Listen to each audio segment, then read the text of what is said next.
It's TERZITALK here on the Talk of Connecticut, AM 1360, 1470, 610, and 1240. We need to get some light shed on what is going on within the Hartford Fire Department. You recall last fall, city firefighter Kevin Bell dies. It was later revealed his equipment was not up to code. So I reached out to our friend Kevin Brookman from We the People Hartford, who is connected in many ways to people who work for and with the city of Hartford. Kevin, good morning. How you doing? Good, man. What in the world is going on? Now there was a shooting? I don't know. You just can't make these things up. You know, For people who are tuning in, Kev, what happened yesterday afternoon? Yesterday afternoon, I think a little after 4, calls came in of a shooting on Hebron Street. As it turns out, it's an off-duty Hartford firefighter that shot the man in his driveway and then called police and said he had just shot somebody. Why did he shoot this guy? Who was this guy? I did get an email this morning from Chief Foley identifying the guy. I believe he's 31 years old from Simsbury. Uh-huh. They haven't said what the relationship was. They apparently did know each other, but I don't know any more than that. Is he a home improvement guy or something? No, that was the original call, and that turned out not to be the case. Okay. I don't know if they're friends or if they knew each other, but it says that the firefighter felt threatened by the guy being in his driveway. So the firefighter is Donald Brown. Which firehouse is he assigned to? What's the deal? That's another interesting thing. He was assigned to the firehouse down on Franklin Avenue in the south end of Hartford. Okay. But according to the fire department, he had been transferred recently to the fire department at Blue Hills in Albany, to the firehouse there. Okay. The John Stewart Firehouse. But he hadn't worked out of there yet because he's been out on workers' comp. So I don't know for how long or what the injury is that he was out for, but he's been out on extended workers' comp leave.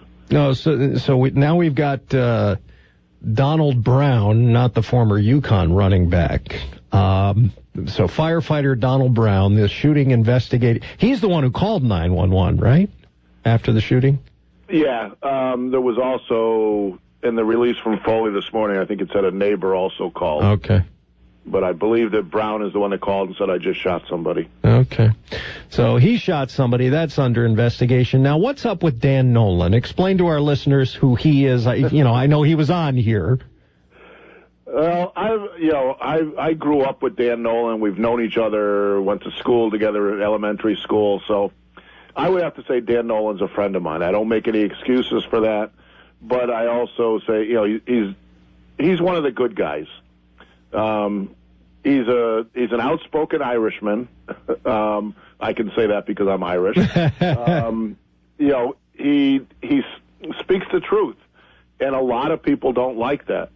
And he was just recently suspended this week because they invited him to come before the Board of Inquiry commission that the mayor established to look into changes in the Hartford Fire Department or what needs to be changed. And it was 4 former fire chiefs, and Chief Ravella from the police department is also one of the members. So their last meeting was a week ago Thursday, I believe, and they invited Dan Nolan to appear before them. Now, this is a board that's supposed to get to the facts and recommend changes. And they invited Dan to come before him. He testified truthfully as to what he thought the problems were. And apparently that caused an issue that he was insubordinate because he answered their questions honestly.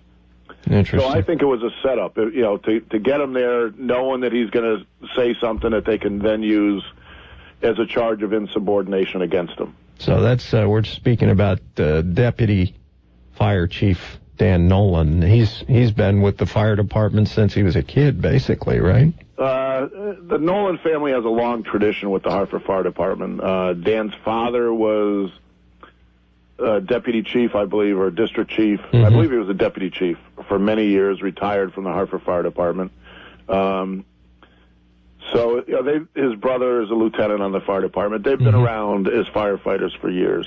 So so he's an outspoken guy. He was asked to share his views. He shared his views, and now is it paid suspension or paid administrative leave? Okay. They're very careful not to call it a suspension. Okay. It's a paid administrative leave. Okay. While they continue their investigation. All right. And I'm pretty sure, the investigation is going to probably come back that he was insubordinate, and it'll result in his termination, which has already happened to him once under Mayor Eddie Perez.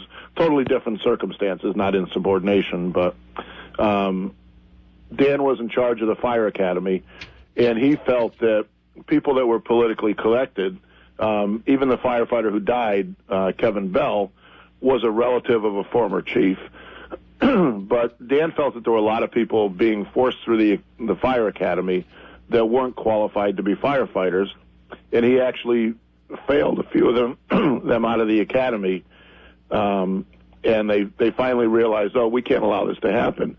These are our political favors we're giving out, and Nolan's getting in the way of that. Jeez. So back then, the excuse they used to get rid of him, Dan is very big in charity events, whether it's for leukemia, things like that. He organizes a lot of fundraisers, raises money.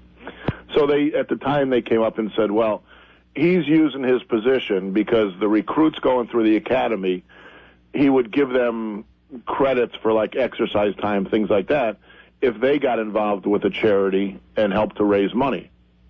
So somebody came up with the bright idea, he's using his position, he's intimidating the recruits by making them be involved in charity events.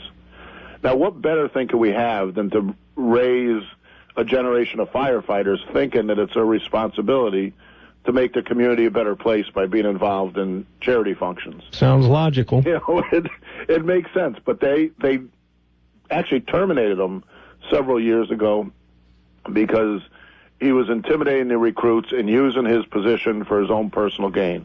Now, I don't know what the personal gain was, other than people may say, geez, Dan Nolan's a good guy. He's helping us raise money for leukemia. But, at that time we had a corrupt mayor, and, you didn't want to upset the system, so they terminated him.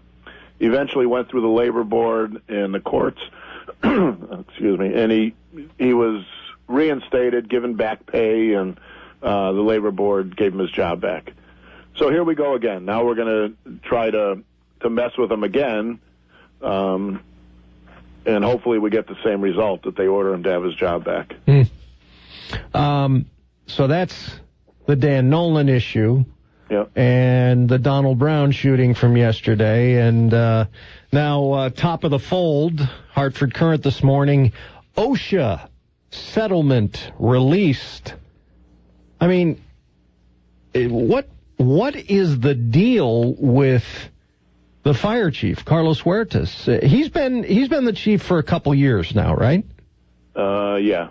Yeah. What is from guys on the inside, guys and gals on the inside of the fire department? They like him? They don't like him? They think he's a good leader? They don't think he is? What are you hearing? No, it's a total lack of leadership. Mm-hmm.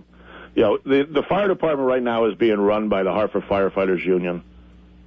And he just brought back a former retiree who was the union vice president, brought him back and made him his deputy or his assistant fire chief. And that's who? Scott Brady, I believe his name. Scott Brady, yeah. Yeah. So, but there's no leadership. The majority of these events would not be happening if there was a tone set by the chief that, bad behavior by my firefighters isn't allowable.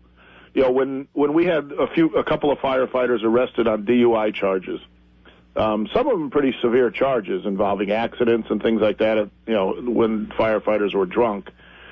Instead of saying this is unacceptable, it'll be dealt with strongly, what the chief did a week or two after one of them was arrested was send out an email advising them all that the Hartford Police Department was having a DUI checkpoint on Airport Road.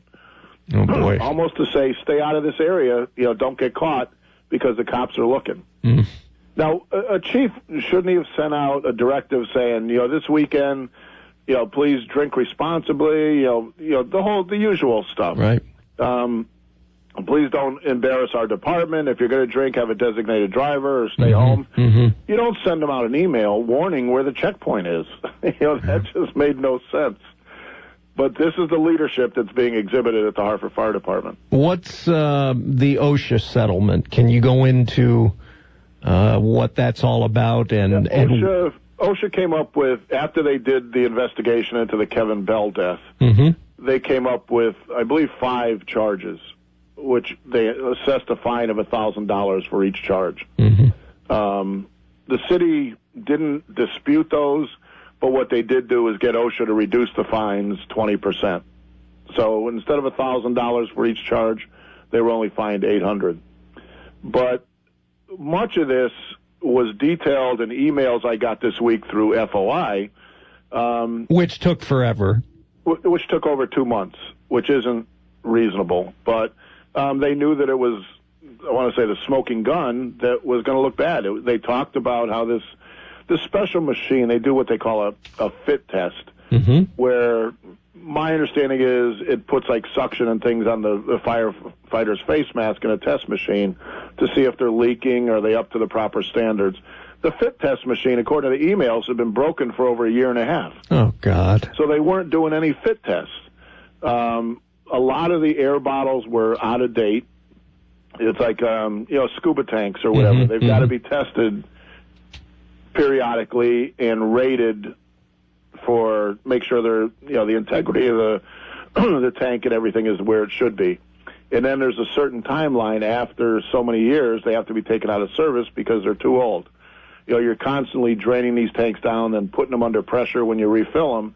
So that's putting stress on the metal. So they have to be removed from service after a certain age. Kind of like some of us. Yeah. A lot of their tanks were outdated and not legal to be used. So that was another thing. They even had a fire truck. I think I told you about this last time I was on, when they had a brand new ladder they bought, Ladder 6, which is assigned to the downtown area of the city. Right. They had paid $750,000 for it. And there was work done, and I started getting calls from people saying, it's been up at the city garage for months. What's going on? So the more I looked into it, it turns out that the vendor that is supposed to come out to like stress test joints and things on the bucket wouldn't come out because the city hadn't paid them. Oh, gosh. So in this email, it details how they called it an epidemic. It's become an epidemic with their vendors that they're getting calls every day that they're now on COD. They can't even buy tires from Firestone. They can't get parts from Napa, all because the bills haven't been paid, and the vendors have put them all on COD. Wow. And it's just, what is going on here? Right. So, wow. To me, that doesn't show leadership by the person that's at the top running the department. Well, Kev, we thank you again for joining us. And can you ever join us with some good news?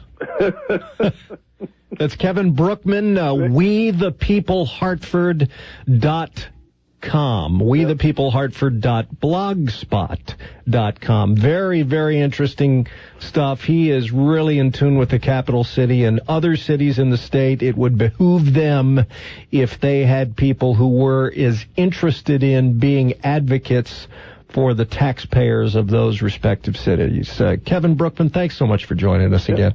Well, hopefully I can join you in November with some good news that we're under new leadership in the city of Hartford. All right. Thanks, Kev. Take care. Okay. All right. Take care. See you, bud. Bye. That's at Kevin Brookman on Twitter if you want to follow him, at Kevin, BROOKMAN.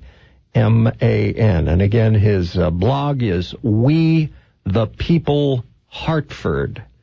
That's his blog. You can read about it. He updates it every day, sometimes several. You're listening to Tony Terzi. It's Terzi Talk, here on the Talk of Connecticut. AM 1360, 1470, 610, and 1240.